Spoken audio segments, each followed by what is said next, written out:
नमस्कार मित्रांनो, पुन्हा एकदा तुमचं स्वागत आहे आपल्या गडकिल्ले भटकंती स्वारीमध्ये।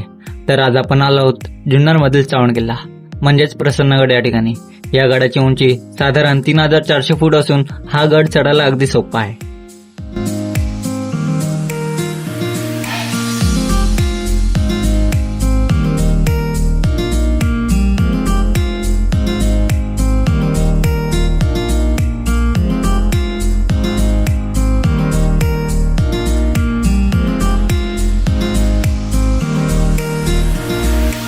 खूप लोकांना यायचं असतं, पण इथे यायचं कसं हेच माहीत नसतं। तर इकडे यायचं कसं, जर तुम्ही नाशिकवरून येत असाल तर आळेफाटा नारंगाव मार्गे तुम्ही जुन्नरला येऊ शकता, आणि जर तुम्ही कल्याण मुंबईवरून येत असाल तर तुम्ही माळशेज घाट पार करून थेट तुम्ही जुन्नरला येऊ शकता।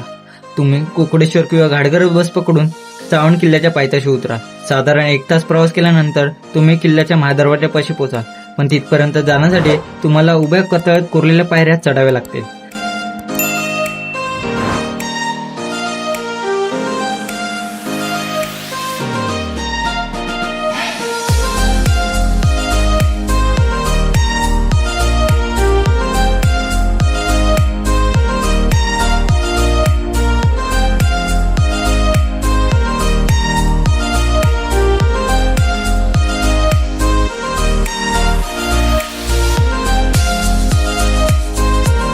या गडाचा इतिहास सांगायला गेलो तर जुन्नर परिसर हा प्राचीन काळापासून व्यापारी मार्गावर देखरेख ठेवण्यासाठी महत्त्वाचा होता।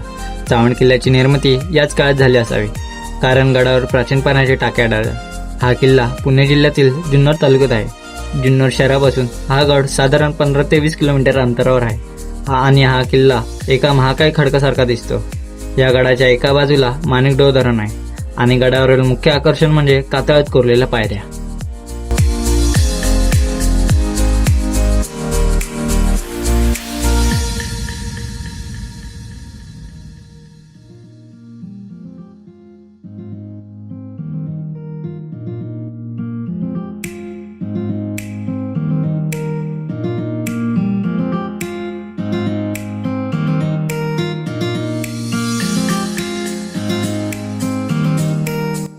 तर चला एक्सप्लोर करूया चावण किल्ला।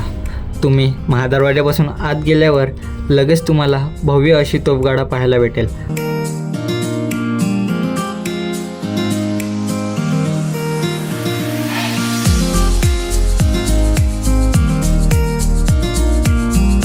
आणि तसेच तुम्हाला दगडात कोरलेल्या देवदेवतांचे अवशेष पाहायला भेटतील।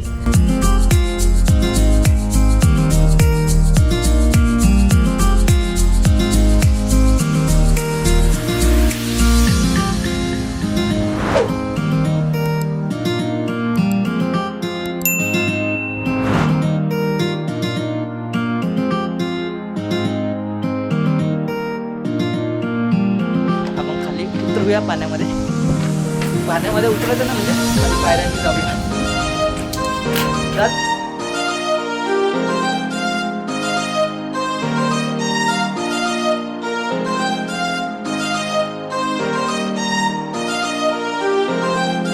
गडावर फिरता फिरता आम्हाला सप्तमातृका म्हणजेच पाण्याच्या 7 टाक्या पाहायला भेटल्या।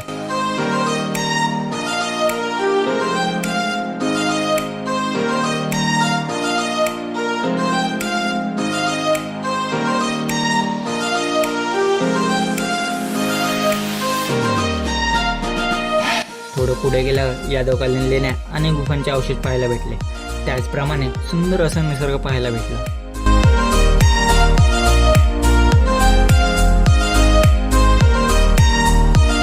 तर मित्रांनो, हा होता आपला जुन्नरचा चावण किल्ला म्हणजेच प्रसन्नगड। गडावरील त्या उभ्या कातळकोरी पायऱ्या, प्राचीन सप्तमातृका कुंड आणि सुंदर गुफांचे अवशेष तुम्हाला कसे वाटले हे मला कमेंट करून नक्की सांगा। व्हिडिओ आवडला असेल तर लाईक करा, तुमच्या ट्रॅव्हल पार्टनर सोबत शेअर करा, आणि अशाच नवनवीन किल्ल्यांची सफर करण्यासाठी चॅनलला सबस्क्राईब करायला विसरू नका। भेटूया पुढच्या व्हिडिओमध्ये, तोपर्यंत जय शिवराय।